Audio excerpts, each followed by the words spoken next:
Thrilling adventures of the Shadow are on the air, brought to you each week by the Blue Coal Dealers of America. These dramatizations are designed to demonstrate forcibly to old and young alike that crime does not pay. Good afternoon, ladies and gentlemen. This is Gene Paul King, pinch hitting for his sick pal, Ken Roberts, and telling you that the Shadow starts his adventure in just a moment. But first, are you starting off the right way these cold winter mornings? Does your furnace send up quick heat the moment you open the drafts? It will if you burn blue coal. What's more, with blue coal, you'll have a truly comfortable, well-heated home all day long. So next time you order fuel, be sure to ask for blue coal. You can get blue coal and free information on low-cost home heating from your neighborhood blue coal dealer. Give him a call first thing in the morning.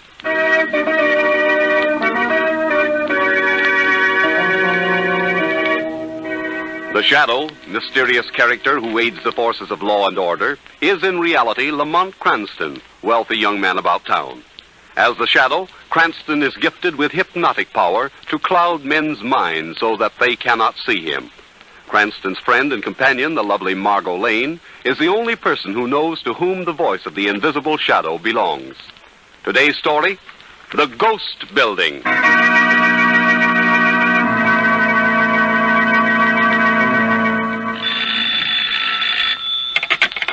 Jerome Need speaking. Yes? Yes, we just completed purchase of the ground this morning. That's right. And in your story you can say that the building we intend to erect will be the largest and finest in the world. We're calling it the Coast Building. That's right. Not at all. Goodbye. Oh, Miss Carlson, Why, who are you? What are you doing in here? No, Mr. Need, don't get excited. Who are you? You're the head of the construction company of this proposed new Coast Building, are you not? That's right. Now, look, if you're a reporter, I've already given the story. I'm not a reporter. I've come here to warn you not to erect that building. Now, listen, if this is a prank, it's in pretty poor taste. This is not a prank. It is simply a forecast of death and torture if the present plans go through. I don't know who you are, nor do I take any stock in your forecast. I'm sorry, but you're wrong on both counts. My forecast must come true. And you do know me. How? From where? From the past. It's slight wonder that you don't recognize me after all this time. But one day, Jerome Need, you will remember me all too well. You'll pay me back in full all that you owe me.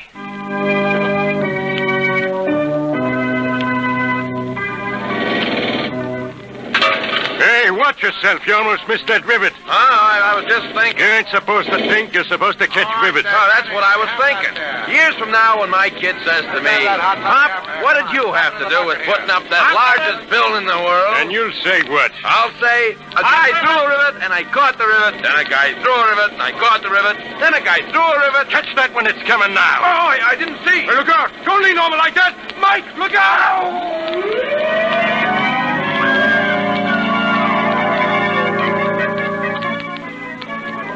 Watch out above, we're swinging the girder in. Hey, boss, look at that lad up there. His back is turned. You don't see the girder. Stop that crane, quick! Look out up there. Watch it, boss! Look out up. It hit him. It hit him, boss. He's falling.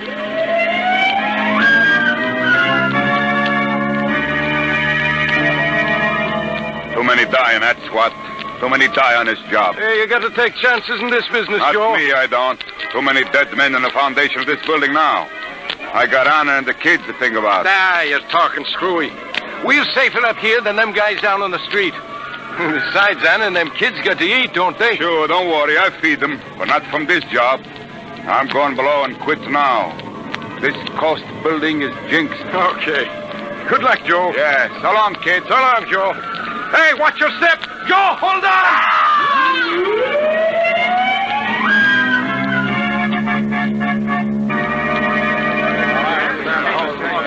Oh, Lamont, I thought you weren't coming. I'm sorry I'm late, Margot. You know, there's nothing duller than a dedication ceremony. I was beginning to think I'd have to sit through it all alone. Why, that's a fine thing to say, Margot.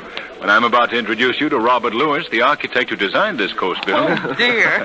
Do you think you'd like to meet Miss Lane after that remark, Oh, Bob? of course I would. I even agree with his statement. How do you do, Miss Lane? Hello, Mr. Lewis. Say, this is a distinguished gathering. Look who's among those present. Our good police commissioner. Hello there, Weston. Hello, Lamont. Hello, Commissioner. Do you know Bob Lewis? Yes, glad to see you, Mr. Lewis. Thank you, Commissioner. Oh, what brings you here, Commissioner? Duty. Just duty. These things bore me stiff. You waste half a day listening to an old stuffed shirt like Jerome Need, take a lot of bows, and watch him lay a cornerstone. Why, Commissioner, is that a nice way to talk about one of our leading citizens? Leading citizen, my eye. Need is as crooked as a corkscrew.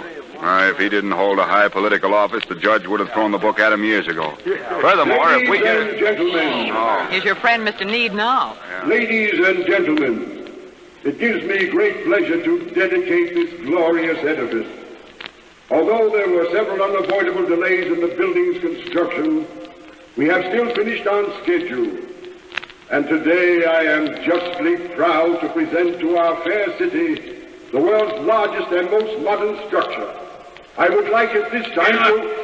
Get off of your lies, Mr. Need. What was that? What is Someone's cut in on the public address system. But there's no one standing beside For him. you, Mr. Need. I shall continue your speech for you and tell the truth about this great building of yours. Where is that voice coming from? It is useless to attempt to find me, so you just have to listen. Let's hear what he has to say, Margot. That's better. Many months ago, I warned Jerome Need not to try to erect a coast building. These warnings were not heeded. In reciting the glories of this building, Mr. Need did not mention one very important thing that went into its construction. Human life. Yes, human life. The foundation of this building is not all steel, brick, and concrete. There is also blood. Blood of the men who died during its construction. That's a lie. That's a lie. Be quiet. I have another warning for you, Jerome Need. And all of you listening shall be my witnesses. The ghosts of those men who died will return to haunt the coast building. In fact, before too long, the coast building will be known as the Ghost Building.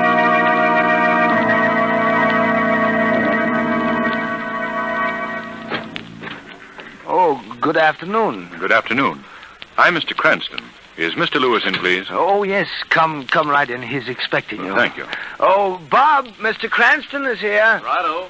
I'm Bob's uncle, John. Oh, how do you do, sir? This is Miss Lane. How do you do? Miss Hello, Lane? Lamont. Well, Bob. Lane. Hello. Won't you come on into the study? Yes, thank you. I'll have some tea prepared, Bob. Thank you, Uncle John. Right in here, Lamont, Miss Lane. Thanks. Has anyone learned how that voice cut in on Mr. Need's speech yesterday, Bob? Yes, whoever it was hooked up another mic on the line inside the building. Oh, I see. But you haven't learned his identity. No. Won't you sit down, please? Yes, Thank thank you. Frankly, I'm worried, Lamont. I'm worried because the coast building has meant everything to me. I don't know if I've ever told you of my earlier life, Lamont. No, you haven't, Bob. Well, I was brought up in an orphanage. Yes. Now, the only reason I tell you this is so that you might understand how important this job has been to me. You see, ever since I left the home, my one ambition was to find success as an architect. Which you certainly have. Well, I thought so until yesterday, but now I'm not so sure. Well, what do you mean, Bob? Well, if the coast building turns out as that voice predicted, if it is jinxed, then all my hopes are ruined. But surely you're not going to let an idle threat spoil this great triumph. I don't think it was an idle threat. Well, why do you say that? Well, let me show you this personal message that I discovered in this afternoon's paper. I chanced on it in the classified section. Here you are, Lamont. Read this. Where is it? Right there, right at the bottom of the page. Oh, yes. To Henry Johnson, president of H.P. Johnson Corporation. This is not a warning. It is a forecast, the first of many to come. The ghosts of those who died that the Coast Building might be erected will return today to claim their own. Johnson has a suite of offices in that building. But surely a threat as public as that couldn't be carried out. Has anyone notified Johnson? I tried to reach him on the phone, but he was busy, so I left word for him to call me back. Well, perhaps we should go over there and... Oh, this maybe he know. Hello? Oh, yes, Mr. Need. What? When? I see. I'll be right over. What's the trouble, Bob? Henry Johnson has just been found in his private office in the Coast Building, stabbed to death.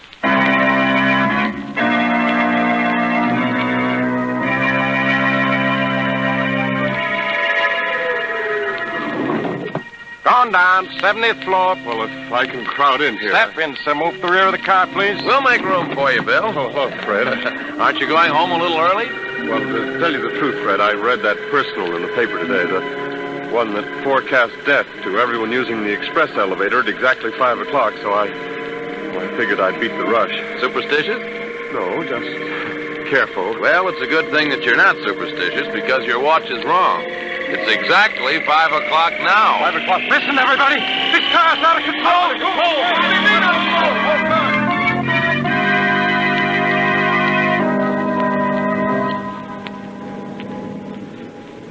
Well, this is the last window I'm going to wash, see? 55 stories is too high up. Stop grumbling, will you? Listen, did you see the paper this morning? There was an ad in it, see? And that ad says a window cleaner's going to do a Brody sometime today, and, brother, I just ain't going to be that guy. No, sir, Hey, my safety belt's busted. Here, give me a hand. Come here. I can't reach. I can't!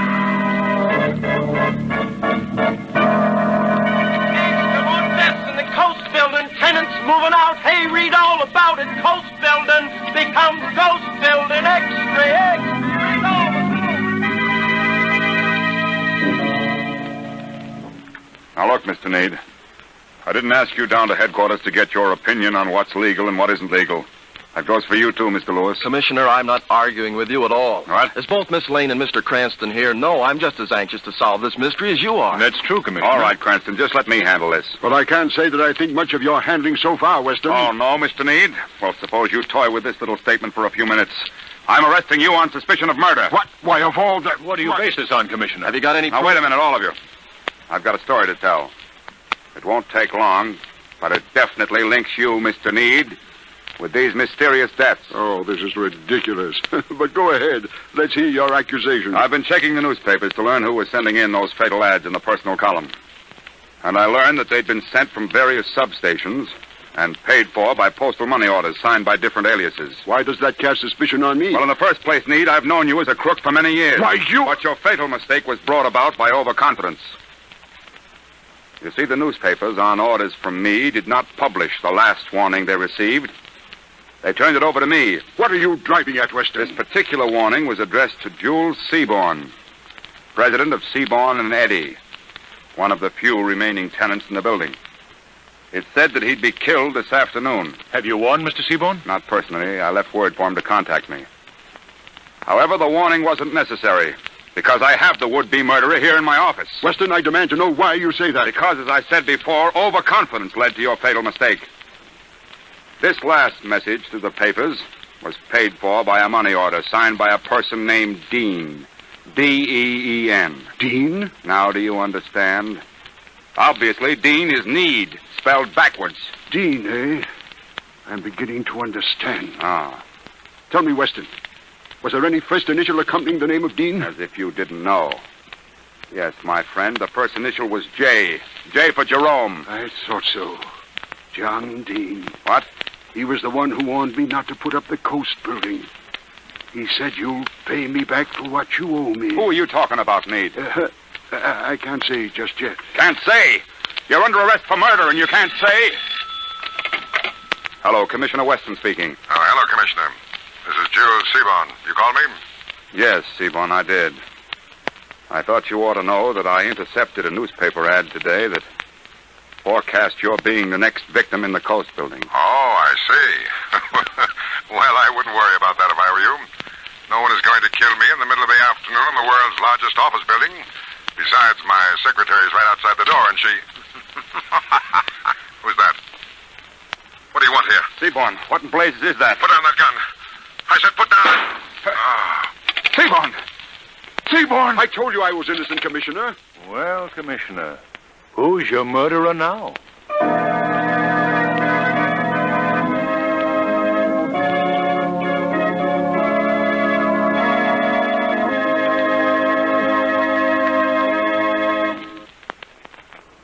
More from the Ghost Building in just a moment. But first, are you looking for a home heating plan that will really give you your money's worth? Of course you are. And that's why I recommend Blue Coal. For Blue Coal is America's finest hard coal. And no doubt about it. You see, Blue Coal comes from the very heart of Pennsylvania's richest anthracite region, mined deep down in the earth, where only the best hard coal is found. Consequently, Blue Coal distributes a steady flow of even-burning, long-lasting, healthful heat from cellar to attic.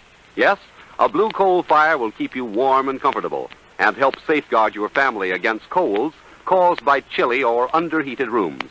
So fill your bin with Blue Coal. And when ordering, ask your dealer about the Blue Coal automatic heat regulator. It controls the heat in your home by automatically opening and closing furnace dampers. Yes, Blue Coal and a Blue Coal heat regulator working together make the modern combination for real comfort and real economy. This is part of the Blue Coal plan for better heat at less cost. Give your neighborhood dealer a call tomorrow.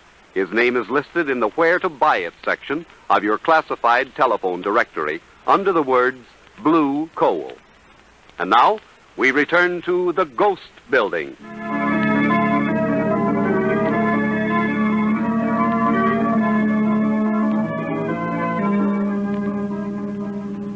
I realize that there's a slight penalty for illegal entry, Margot, but it must be done. Well, I'd like to know how you came by that bunch of skeleton keys, Lamont. Why, in my spare time, I whittle them. In your spare time, you whittle them. That's right, I whittle. There we are. May I have that flashlight, please? Yes, here you are. Thank you. You better stay close to me, Margot. With all these murders that have occurred here in the Ghost Building, it's just possible that what I seek in Mr. Lewis's office may be pretty well guarded. I won't stray, don't worry. Well, let's have a look in this desk. May I hold the flashlight for you? Yes, please. Lamont, what if a watchman or someone should see this light? They only check this floor once an hour. I made sure of that. Well, no luck so far. What are you looking for? A very important bit of evidence that I hope to find here, but it doesn't seem to... Hello? What's this? Is that it?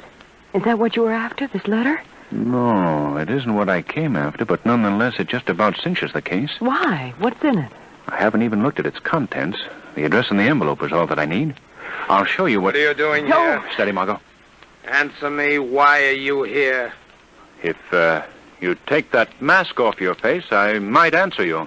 You'll answer me now or I'll shoot. Now, look, we haven't any... Put out that flashlight, Margot. Don't... Why, you...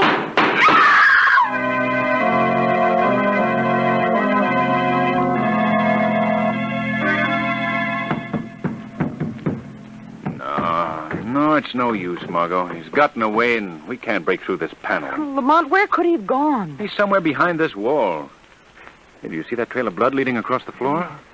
I must have wounded him. Oh, Lamont, what can we do? I know what you can do, Margot. What? Contact Commissioner Weston at once. Tell him to send a squad of men to the Ghost Building because I'm certain that another murder will soon occur. Well, where are you going? I'm going to pay a call on Robert Lewis's home as the Shadow.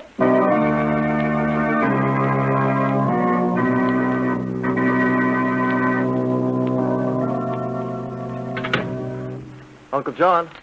Uncle John, is that you? Thought he came in. And now let me see. There's windows on the ground floor, space for a store. That's it. What was that? Sorry to interrupt your work, Mr. Lewis. Who is it? Who's speaking to me? I am known as the Shadow. Where are you? I don't see anyone. I'm standing right beside you, Mr. Lewis. But you needn't bother to look for me. By my hypnotic power, I've made myself quite invisible to your eyes. Why are you here? What do you want of me? I would like to know where your uncle is. Why, he's out. Then perhaps you can tell me what I wish to know about him. What is it? Is he really your uncle, Mr. Lewis? Of course. Of course he is. You're lying. Now, see here, I don't... The man that you call your uncle is in reality your father. Isn't this true? No. No. And you are not Robert Lewis. You are Robert Dean, the son of John Dean, the man you call your uncle. I don't know what you're talking about. Then perhaps if I remind you of a letter, it will help. A letter addressed to you at the orphanage, postmarked 1908. I found it in your office. How dare you rifle my office? I checked with the orphanage and found that a Robert Dean had been left there in 1908 at the age of 3, after his mother had died, and his father had been sent to prison to serve a 40-year term. He was sentenced for attempted murder on the person of Jerome Need, his business associate. You learned all this?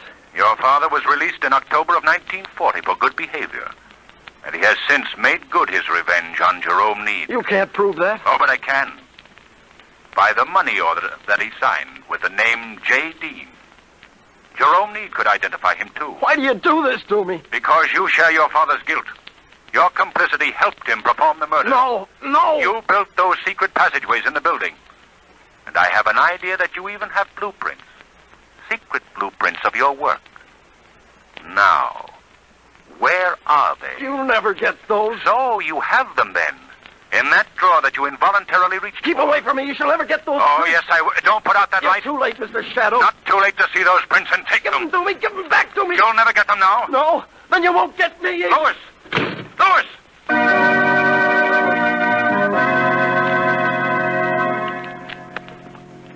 I hated letting Lewis get away, but at least I have the blueprints, Margot. Here, take a look at them. What are those circled numbers, Lamont? Well, number 1 was Johnson's office. Number 2, the elevator shaft. Number 3, the window ledge from which the cleaner fell. Number 4, Seaborn's office. But what is number 5? That's circled, too. Wait, I'll look below. Wait, that's the conference room of the Board of Trustees. That must be the planned scene of the next murder. Oh, Lamont, you really think so? Of course, Margot. If another vicious killing is to be averted, we must get to the ghost building at once.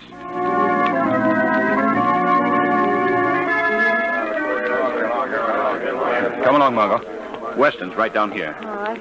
Lamont, I wonder why the commissioner has stationed so many police on this conference room floor. Do you suppose something's happened? I don't know. I hope we're not too late. Oh, there's Weston. Commissioner!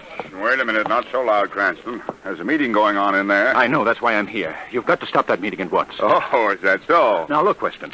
I happen to know that the next murder, all murders in this building, will take place in that room. Oh, you mean that 10 board members all together, somebody's going to sneak in there and stab the ball? I'm telling you the truth, Commissioner. And I'm telling you the truth. Need and his directors are holding a meeting in there.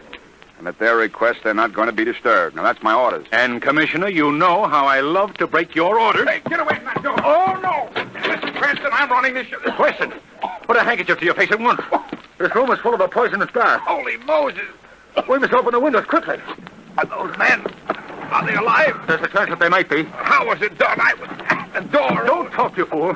What? There we are. We've taken as much of this as we can stand. Come on. Yeah, I was right there all of... You all right, Weston? Yes, I... Get some men in there. Bring those directors out. Yeah, Senate Hill, come on, you boys. Lamont, what happened? Our room is full of a poisonous gas. It must have been released through the ventilating system. Are they dead? I don't know. I hope not. I haven't time to wait to find out. Oh, where are you going? The Shadow is going to follow the secret passageway in the blueprint that will lead him to the murderers.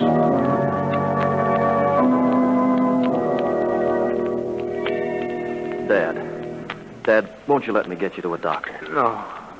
No, son. It wouldn't be safe for you. Besides, I'm afraid it's too late. This wound is bleeding so much. Dad, isn't there anything I can do? Yes. Yes, Robert, there is. What is it? My plan. My plan of vengeance. You must carry it through. Knowing that, I can die happy. What was that? The Shadow. I see you remember me, Mr. Lewis. How did you get here? Your blueprints were a great help. And now that I am here, your plan of killing is at an end. Who is this man? I cannot see him. I am invisible to your eyes, Mr. John Dean. but I'm familiar with all you've done. The victims you've claimed in this building. He knows everything? Yes, Dad, everything. Then he must know why I killed. Need sent me to prison. I was an innocent man. An innocent man. My wife died of a broken heart when they took me away. That is why I swore vengeance against Mr. Need. I've ruined him by destroying his greatest dream. Nonetheless, you and your son must both pay for your crime. No, not Robert. He mustn't suffer too. He was your accomplice, your willing accomplice. I see. Then you forced me to change my plans. Yes. What do you mean? I have a charge of dynamite planted down here for just such an emergency as this. I'm about to die anyway, and if my son is to face the electric chair, I'd rather he went out with me, taking all others with us. I wouldn't advise your doing that, Mr. Dean. You're too late, Mr. Shadow. My son has slipped over to the plunger that will set off the charge. See? Even now, he awaits my words. Yes, how do you like that, Mr. Shadow? Don't touch that dynamite, Lewis. Go on, son. Now! The plunger, now! Yes! Nothing happened. No. I should have told you that I discovered your dynamite and took the precaution of cutting the wires. I guess there's nothing left to do now, gentlemen, except to wait for the arrival of the police.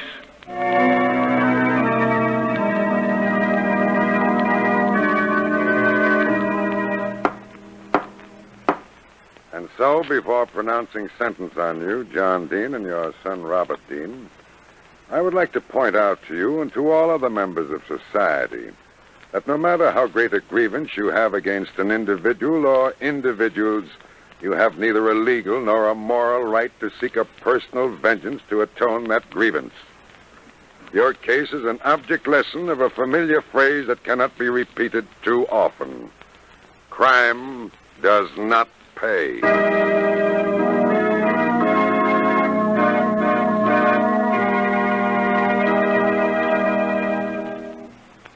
And now, before we hear from the Shadow again, a brief word from John Barclay, America's home heating expert. Mr. Barclay. Thank you, Gene Paul King, and good evening, friends. You know, of all the letters I've received recently, one from a man upstate interested me particularly. He wanted to know why his furnace fire kept dying out. Well, in the first place, a well-kept fire doesn't die out unless something's wrong with the draft. And a poor draft may be due to any number of causes, such as loose bricks in the chimney or blocked flue passages. So I advised him to get in touch with his neighborhood blue coal dealer immediately. Since then, he writes me that a John Barclay trained serviceman discovered the trouble was a leaking connection around the smoke pipe where it entered the chimney. Naturally, this caused him a great deal of unnecessary inconvenience until it was fixed. Well, I just thought I'd mention this as an example of a common complaint. And in case you're not entirely satisfied with the results your furnace is giving you, let a John Barclay trained serviceman give it the once-over. He can probably help you, too. For this extra customer service, just phone your neighborhood blue coal dealer tomorrow morning. Thank you.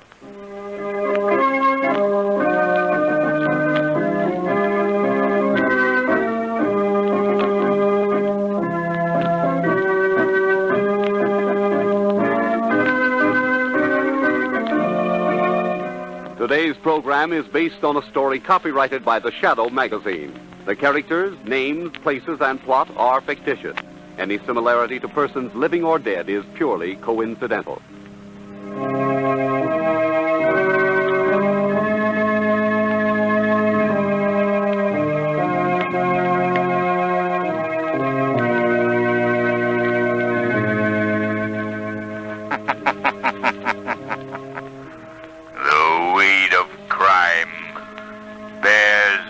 bitter fruit. Crime does not pay. The Shadow knows.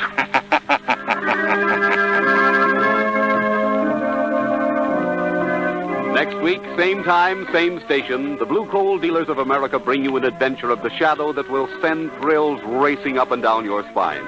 So be sure to listen, and be sure to phone your friendly Blue Coal dealer for greater heating comfort at less cost. This is Gene Paul King saying, keep the home fires burning with Blue Coal.